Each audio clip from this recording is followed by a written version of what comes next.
Can a dead bitch think? My thoughts shifted as soon as my mind mentioned Souljah to me. Souljah is my first love, the #1 father on the planet, the #1 hustler in the streets, the #1 ruler of my heart.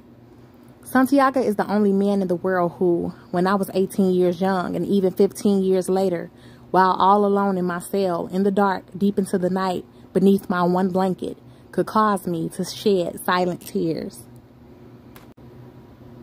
Suddenly, I was yanked out of my thoughts and on the move. I mean, I could not actually feel my feet taking steps, or my heels clicking on the ground beneath me, or mashing the snow, or sliding on ice. But somehow I knew for sure I was moving. I couldn't see or hear. Everything was pitch black. But suddenly, I was speeding like someone had hit the fast forward button. Oh shit. It felt like I had puffed some of that purple haze and hit the Henny as well. After a time, I felt myself jerk to a stop, like a car that was just about to run a red light, but the driver jammed on the brakes. Still, my high remained. Next, shit, I felt a floating feeling. The blinding darkness eased up to a black gray, then an electric blue. Through a type of fog, I could see Souljah standing right in front of me. Stuck staring, I didn't say a word because I was struck at how chiseled and handsome and young he looked, even though he was 17 years deep into serving a life bid. Obviously, he had worked out hard daily for 6,205 days. Yeah, I'm swift with numbers. In fact, my father, Souljah, was the one who taught me to add, subtract, and multiply like a motherfucker. When I was 6, I would be the first one in our Brooklyn Projects apartment who would catch Papa just as he walked through the front door. It was like I could feel him even before I heard his key turning in the locks. Then I would smell the scent of his cologne coming through the tiny space in the door. He would bring home gifts, lay them out on the table, and tell me the cost of each one time. Then he would say, "What's the total?" He'd snap his fingers 3 times, and if I called out the right answer, I got first dibs on whichever gift I wanted to have. And since Souljah knew me so well, everything he bought, I wanted to keep. Soon, he would lay out the gifts, knowing I had mastered that adding up shit, and then take one item away and then be like, "Now, what's the new total?" After I caught on to that subtraction, kind of lovely, he taught me how to multiply.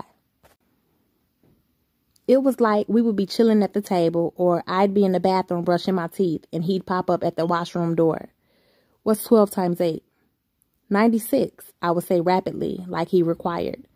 No matter how fast I would come up with the answer, he'd be like, "Nah, it took you too long."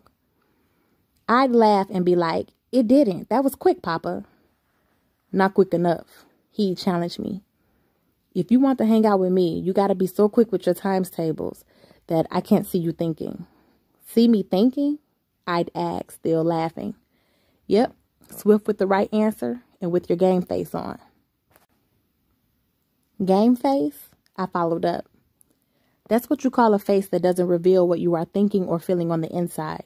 Only you should know that. Everybody else shouldn't." After that, I mastered multiplication, super rapid response with the right answers. I would also stare in the mirror every morning and every night practicing my game face. In his cell, Souljah was getting dressed. He stepped into his boxers, every muscle defined. Even his hands were rough and gorgeous, and just the right size. When he turned, I could see the bullet wound scar on his sculptured abs. His haircut was sharp, and he was dapper even in the Department of Corrections digs. His eyes were brighter than his atmosphere. His stare was solid masculine. His complexion was not showing that charismatic glow he flashed naturally before hitting the pen, where there's rarely any sunshine. But I'll fix that. I'll be the one to get him out of here even though he is serving life. Papa's release is sure to happen. It was the condition I gave Elisha, the one thing that will cause the whole entire reality show, followed up by a major motion picture, followed up by a television series, followed up by a Winter Souljah video game, to fall through and be nothing at all. Money makes shit happen. I read the many magazine articles on Elisha and how smart he is, how he had gotten accepted into 6 of America's top universities. So in my 6 days of thinking about my list of demands, the answer to what Winter really wants is Souljah. I want my father to be released. I want both of us to come up back to where we belong, to be the royal high that we were before, but even higher. I bet my whole $800,000 bag on that. 3 gunshots later, and the most perfect plan exploded. I rushed towards Souljah. His facial expression showed me what I had already figured out the second I arrived in his cell. Papa cannot see me. Long ago, there was a smile that would come to his face and even to his eyes naturally whenever he saw me after not having seen me for a few days or hours even. Here I am, standing right in front of him, and that smile is not there. Papa, I spoke, but even I could not hear my own spoken words, even though I was speaking them. Papa, I moved in closer to him and ran my fingers through his hair. My fingertips traced his iconic face. My palms rested on his strong shoulders. Then I touched his fingers and then held his hands. He walked away from me. I followed him and saw that he had a short stack of magazines with a tall stack of letters on top. I dashed to the letters and went to pick one up or push the whole pile over even in order to grab my father's attention. I wanted to give him a hint that I am here, but my fingers weren't working properly. I couldn't lift the letters up even though I could see clearly that the letter on top was one of the many letters that I had written to him. My father, Souljah, and I had remained close even while both being separately incarcerated. I tried to knock everything over, but couldn't. Now Souljah was leaning against the cell door, looking out the narrow slot. I'm familiar with that stance. How many days had I stood still, staring through the cage bars, and then later through the metal door slot? Sometimes staring at the floor because at that moment in lockdown, there was nothing else to do. So I eased towards him. As soon as I did, he turned his head, his eyes on the lookout, but he didn't move. I could tell by his gaze he felt something, like a man who had looked over his shoulder, as hustlers gotta do all the time. Then he spun a 180, his feet on pivot, his eyes on search. I ran into his arms, wrapped my arms around his neck, then closed in and hugged him extra tightly. I moved my lips to his ears and said, "Goodbye, Papa.